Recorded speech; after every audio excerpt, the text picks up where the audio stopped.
Hello everyone and welcome back to new video study hub.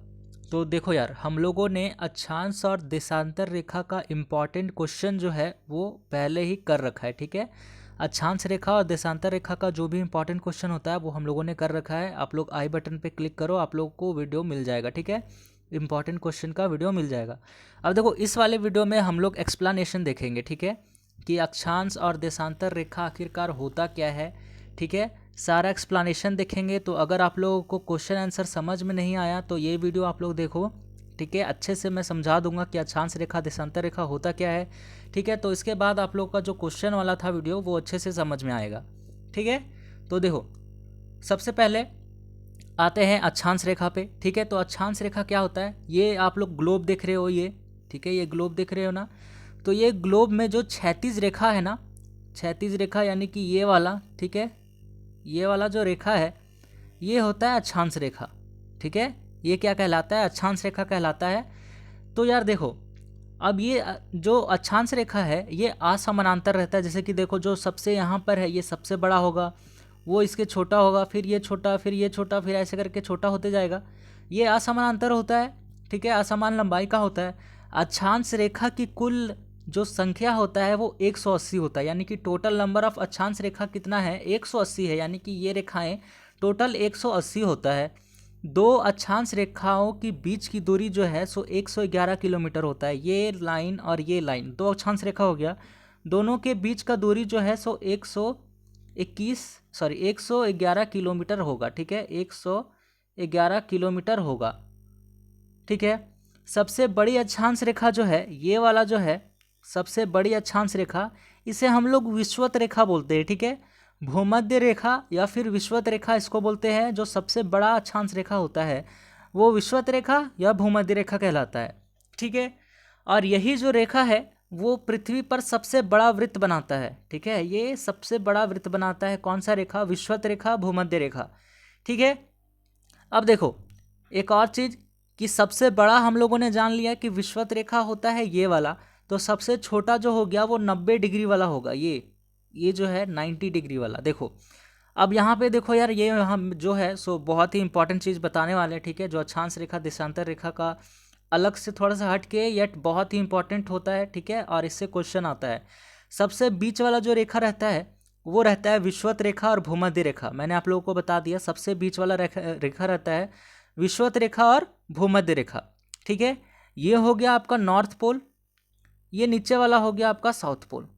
ठीक है, अब देखो, ये बीच वाला रेखा से थोड़ा सा ऊपर आओ तो ये हो गया 23.5 डिग्री। 23.5 डिग्री को ऊपर अगर हम लोग जाएंगे नॉर्थ पोल की ओर तो ये हो गया कर्क रेखा। ठीक है, यानी कि ट्रॉपिक ऑफ कैंसर। और यही अब और हम लोग नीचे जाएंगे, ये भूमध्य रेखा से नीचे जाएंगे 23.5 डिग्री पर। ठीक है, तो ये हो गया हम लोग का मकर रेखा। ठीक है, ये हो गया आपका मकर रेखा, यानी कि ट्रॉपिक ऑफ कैप्रिकॉन। ठीक है, ये हो गया आपका मकर रेखा। अब देखो, 23.5 डिग्री से थोड़ा सा और ऊपर जाएंगे तो ये हो गया 66.5 डिग्री। ठीक है, 66.5 डिग्री अगर हम लोग ऊपर नॉर्थ साइड में गए तो ये हो गया आर्कटिक वृत्त। आर्कटिक वृत्त हो गया ये। उसके बाद हम लोग नीचे आएंगे 66.5 डिग्री साउथ पोल में तो ये हो गया अंटार्कटिक वृत्त। ठीक है, ऊपर वाला आर्कटिक और नीचे वाला अंटार्कटिक वृत्त। ठीक है, आप लोगों को ये चीज़ याद रखना है। देखो, ये नॉर्थ पोल हो गया, ये साउथ पोल हो गया। सबसे बीच वाला रेखा विषुवत रेखा या फिर भूमध्य रेखा। अगर हम लोग नॉर्थ पोल में 23.5 डिग्री ऊपर जाएंगे तो ये हो गया कर्क रेखा। ठीक है, ट्रॉपिक ऑफ कैंसर। ठीक है, उसके बाद अगर हम लोग और ऊपर जाएंगे 66.5 डिग्री पर, ये हो गया आर्कटिक। ठीक है, आर्कटिक वृत्त। और सबसे ऊपर 90 डिग्री। ठीक है, यानी कि ये और ये 90 डिग्री होता है। अब देखो, भूमध्य रेखा से नीचे आएंगे तो ये हो गया 23.5 डिग्री, यानी कि मकर रेखा, ट्रॉपिक ऑफ कैप्रिकॉन। और उसके बाद 66.5 डिग्री आएंगे तो अंटार्कटिक वृत्त। तो ये हो गया सारा। ठीक है, रेखा जाल ये हो गया। उसके बाद हम लोगों ने अक्षांश कर लिया, रेखा जाल पढ़ लिया। उसके बाद आओ देशांतर रेखा में। ठीक है, तो यार देखो, अक्षांश रेखा ये वाला और देशांतर रेखा ये वाला। ठीक है, हो गया। अब देखो क्या करना है। सो देखो, ये हो गया देशांतर रेखा ये वाला। ठीक है, ये जो लाइंस जा रहे हैं ये हो गया आपका देशांतर रेखा। ठीक है, अब हम लोग देशांतर रेखा के बारे में जान लेते हैं।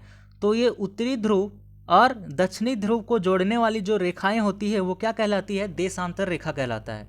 ठीक है, दो देशांतर रेखाओं की बीच की दूरी कितना होता है, 111 किलोमीटर या फिर 111.1 किलोमीटर। ठीक है, लेकिन रफली 111 किलोमीटर दिया हुआ रहता है ऑप्शन में।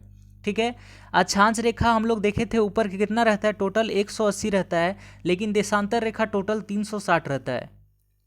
ठीक है, और प्रत्येक डिग्री, अच्छा एक बात और, अक्षांश रेखा जो है ना वो किसी भी देश का जलवायु बताता है। ठीक है, कि वहाँ का जलवायु कैसा है, और देशांतर रेखा जो है सो समय बताने में काम आता है।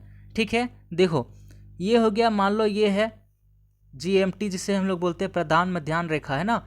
तो यार मान लो ये GMT है। अब देखो इससे अगर हम लोग पूर्व जाएंगे, 1 डिग्री पूर्व देशांतर गए, ठीक है, तो 4 मिनट का टाइम घटेगा।